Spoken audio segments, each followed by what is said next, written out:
Psaume 61 au chef des chantres sur instruments à cordes de David. Ô Dieu, écoute mes cris, sois attentif à ma prière. Du bout de la terre, je crie à toi, le cœur abattu. Conduis-moi sur le rocher que je ne puis atteindre, car tu es pour moi un refuge, une tour forte en face de l'ennemi. Je voudrais séjourner éternellement dans ta tente, me réfugier à l'abri de tes ailes. Car toi, ô Dieu, tu exauces mes vœux, tu me donnes l'héritage de ceux qui craignent ton nom. Ajoute des jours aux jours du roi, que ces années se prolongent à jamais, qu'il reste sur le trône éternellement devant Dieu. Fais que ta bonté et ta fidélité veillent sur lui. Alors je chanterai sans cesse ton nom, en accomplissant chaque jour mes vœux. Psaume 62, au chef des chantres, d'après Jéduthun, psaume de David. Oui, c'est en Dieu que mon âme se confie, de lui vient mon salut. Oui, c'est lui qui est mon rocher et mon salut, ma haute retraite, je ne chancellerai guère. Jusque à quand vous jetterez-vous sur un homme, chercherez-vous tous à l'abattre comme une muraille qui penche, comme une clôture qu'on renverse?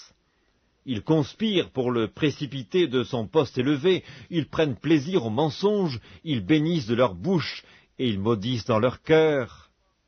Oui, mon âme, confie-toi en Dieu, car de lui vient mon espérance.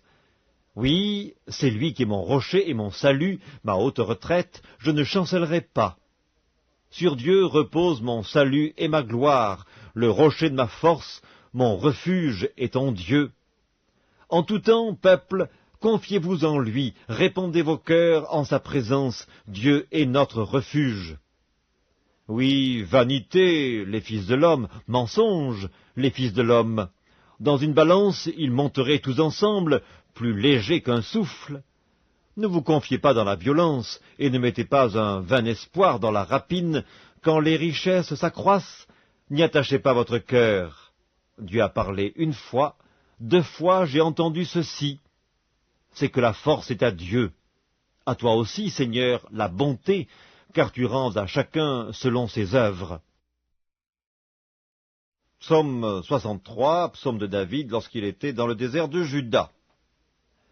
Ô Dieu, tu es mon Dieu, je te cherche.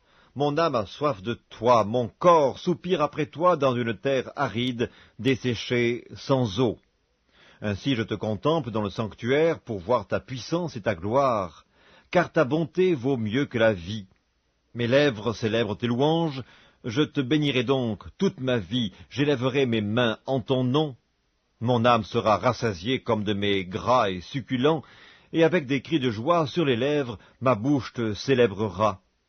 Lorsque je pense à toi sur ma couche, je médite sur toi pendant les veilles de la nuit, car tu es mon secours, et je suis dans l'allégresse à l'ombre de tes ailes.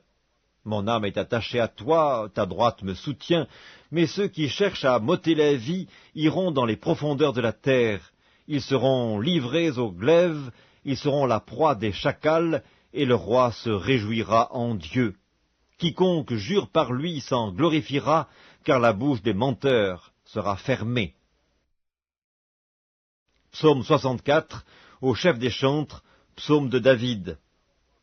Ô Dieu, écoute ma voix quand je gémis. Protège ma vie contre l'ennemi que je crains. Garantis-moi des complots des méchants, de la troupe bruyante des hommes iniques. Ils aiguisent leur langue comme un glaive, ils lancent comme des traits leurs paroles amères pour tirer en cachette sur l'innocent. Ils tirent sur lui à l'improviste et n'ont aucune crainte. Ils se fortifient dans leur méchanceté, ils se concertent pour tendre des pièges, ils disent « Qui les verra ?» Ils méditent des crimes, « Nous voici prêts, le plan est conçu. » La pensée intime, le cœur de chacun est un abîme. Dieu lance contre eux ses traits, soudain les voilà frappés, leur langue a causé leur chute. Tous ceux qui les voient secouent la tête, tous les hommes sont saisis de crainte, ils publient ce que Dieu fait et prennent garde à son œuvre. Le juste se réjouit en l'Éternel et cherche en lui son refuge.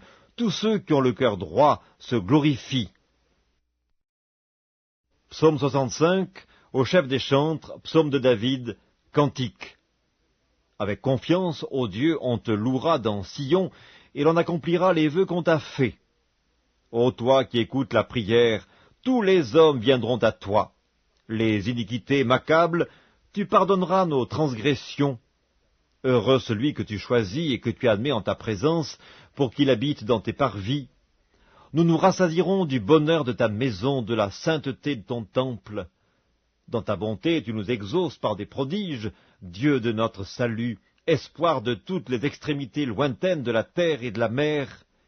Il a fermi les montagnes par sa force, il est saint de puissance, il apaise le mugissement des mers, le mugissement de leurs flots et le tumulte des peuples.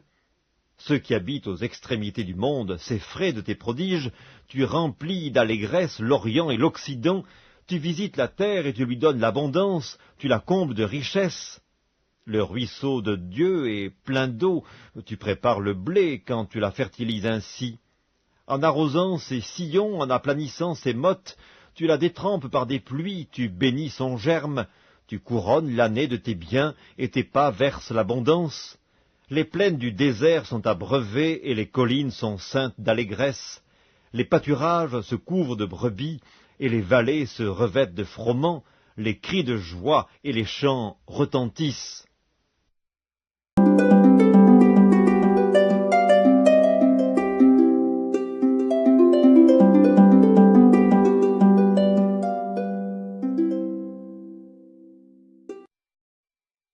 Évangile selon Jean, chapitre 7.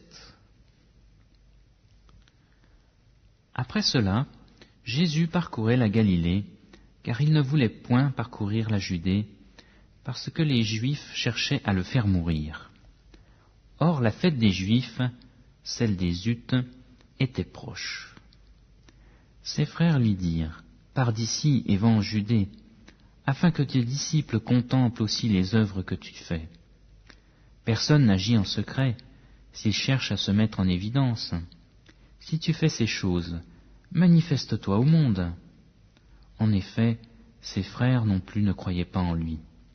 Jésus leur dit, « Le moment n'est pas encore venu pour moi, mais pour vous, le moment est toujours opportun. Le monde ne peut vous haïr, il a de la haine pour moi, parce que je rends de lui le témoignage que ses œuvres sont mauvaises. Montez-vous à la fête. Moi, je ne monte pas encore à cette fête, parce que le moment pour moi n'est pas encore accompli. » Après leur avoir dit cela, il resta en Galilée. Quand ses frères furent montés à la fête, alors il y monta aussi lui-même, non pas de façon manifeste, mais comme en secret. Les Juifs le cherchaient pendant la fête et disaient, « Où est-il » Et il y avait dans la foule beaucoup de murmures à son sujet. Les uns disaient, « C'est un homme de bien », mais d'autres disaient, « Non, au contraire, il égare la foule. » Personne toutefois ne parlait ouvertement de lui par crainte des Juifs. On était déjà au milieu de la fête quand Jésus monta au temple et il enseignait. Les Juifs s'étonnaient et disaient, « Comment connaît-il les Écritures, lui qui n'a pas étudié ?» Jésus leur répondit, « Mon enseignement n'est pas de moi, mais de celui qui m'a envoyé. Si quelqu'un veut faire sa volonté, il reconnaîtra si cet enseignement vient de Dieu, ou si mes paroles viennent de moi-même. Celui dont les paroles viennent de lui-même cherche sa propre gloire. Mais celui qui cherche la gloire de celui qui l'a envoyé est vrai. Il n'y a pas d'injustice en lui. Moïse ne vous a-t-il pas donné la loi ? Et nul de vous ne pratique la loi. Pourquoi cherchez-vous à me faire mourir ?» La foule répondit, « Tu as un démon. Qui cherche à te faire mourir ?» Jésus leur répondit, « J'ai fait une œuvre, et vous en êtes tous étonnés. Moïse vous a donné la circoncision, non qu'elle vienne de Moïse, car elle vient des patriarches. Et vous circoncisez un homme pendant le sabbat. Si un homme reçoit la circoncision pendant le sabbat, afin que la loi de Moïse ne soit pas violée, pourquoi vous irritez-vous contre moi, parce que j'ai rendu la santé à un homme tout entier pendant le sabbat? Ne jugez pas selon l'apparence, mais jugez selon un juste jugement. » Quelques habitants de Jérusalem disaient, « N'est-ce pas celui qu'on cherche à faire mourir? Le voici qui parle ouvertement, et on ne lui dit rien. » est-ce que les chefs auraient vraiment reconnu que c'est lui le Christ? Cependant, celui-ci, nous savons d'où il est, mais le Christ, quand il viendra, personne ne saura d'où il est. » Alors Jésus s'écria, tandis qu'il enseignait dans le temple, « Vous me connaissez, et vous savez d'où je suis. Pourtant je ne suis pas venu de moi-même, mais celui qui m'a envoyé est vrai, et vous ne le connaissez pas. Moi je le connais, car je suis là de sa part, et c'est lui qui m'a envoyé. » Il cherchait donc à l'arrêter, et personne ne porta la main sur lui, parce que son heure n'était pas encore venue. Plusieurs, parmi la foule, crurent en lui et disaient, « Le Christ, quand il viendra, fera-t-il plus de miracles que n'en a fait celui-ci » Les pharisiens entendirent ce que la foule murmurait à son sujet. Alors les principaux sacrificateurs et les pharisiens envoyèrent des gardes pour l'arrêter. Jésus dit, « Je suis encore avec vous pour un peu de temps, puis je m'en vais vers celui qui m'a envoyé. Vous me chercherez et vous ne me trouverez pas, et là où je serai, vous ne pouvez venir. » Les Juifs dirent entre eux, « Où va-t-il se rendre pour que nous ne le trouvions pas? Va-t-il se rendre parmi ceux qui sont dispersés, chez les Grecs et enseigner les Grecs? Que signifie cette parole qu'il a dite? Vous me chercherez et vous ne me trouverez pas, et là où je serai, vous ne pouvez venir. » Le dernier jour, le grand jour de la fête, Jésus debout s'écria, « Si quelqu'un a soif, qu'il vienne à moi, et qu'il boive. Celui qui croit en moi, des fleuves d'eau vive couleront de son sein, comme dit l'Écriture. » Ils disent de cela de l'Esprit qu'ils allaient recevoir, ceux qui croiraient en lui. Car l'Esprit n'était pas encore donné, parce que Jésus n'avait pas encore été glorifié. Les gens de la foule, après avoir entendu ces paroles, disaient, « Celui-ci est vraiment le prophète. » D'autres disaient, « Celui-ci est le Christ. » Et d'autres disaient, « Est-ce bien de la Galilée que doit venir le Christ ? L'Écriture ne dit-elle pas que c'est de la descendance de David et du village de Bethléem d'où était David que le Christ doit venir ?» Il y eut donc, à cause de lui, division parmi la foule. Quelques-uns d'entre eux voulaient l'arrêter, mais personne ne porta les mains sur lui. Les gardes retournèrent vers les principaux sacrificateurs et les pharisiens qui leur dirent, « Pourquoi ne l'avez-vous pas amené ?» Les gardes répondirent, « Jamais homme n'a parlé comme parle cet homme. » Les pharisiens leur répliquèrent, « Est-ce que vous aussi vous avez été séduits? Y a-t-il quelqu'un des chefs ou des pharisiens qui ait cru en lui ?» Mais cette foule qui ne connaît pas la loi, ce sont des maudits. Nicodème, qui était venu précédemment vers Jésus et qui était l'un d'entre eux, leur dit, « Notre loi juge-t-elle un homme avant que l'on ait entendu et qu'on sache ce qu'il a fait ?» Ils lui répondirent, « Serais-tu toi aussi de la Galilée?